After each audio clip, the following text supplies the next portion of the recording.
یہ کہانی ہے ایک چھوٹے سے گاؤں میں رہنے والے حسن کی۔ حسن ایک محنتی اور نیک دل نوجوان تھا، مگر اس کے ارد گرد لوگ ہمیشہ دوسروں کی غلطیوں سے فائدہ اٹھانے میں مصروف رہتے تھے۔ حسن کا ماننا تھا کہ ہر انسان کے اعمال کا حساب کتاب خدا کے پاس ہے، اور ہر اچھا یا برا عمل ایک دن ضرور واپس آئے گا۔ وہ ہمیشہ دوسروں کی مدد کرتا، محتاجوں کو کھانا کھلا دیتا اور غریب بچوں کو تعلیم دلانے میں مدد کرتا تھا۔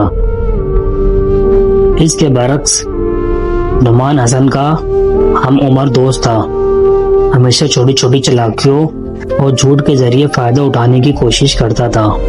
حسن کی محنت کا مذاق اڑاتا تھا اور دوسروں کو نقصان پہنچانے میں مصروف رہتا۔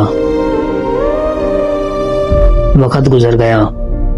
ایک دن گاؤں میں شدید خشک سالی آ گئی، کھیت خشک ہونے لگے، جانوروں کی حالت خراب ہو گئی اور غریب لوگ بھوک سے مرنے لگے اور کچھ لوگ پریشان ہونے لگے۔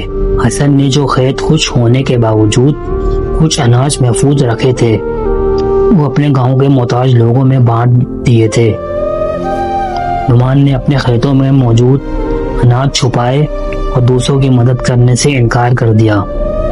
کچھ ماہ بعد گاؤں کے لوگ حسن کے پاس آئے اور اس کے اچھے اعمال پر تعریف کی۔ خدا نے حسن کے کھیتوں پر بارشیں برسا دی اور اس کی زندگی میں خوشحالی آ گئی۔ دوسری طرف نعمان کی چالاکیاں اور دوسروں کے نقصان سے حاصل کی گئی دولت ختم ہو گئی۔ اس کا کاروبار تباہ ہو گیا اور لوگ اس سے دور ہو گئے اور اس سے نفرت کرنے لگے۔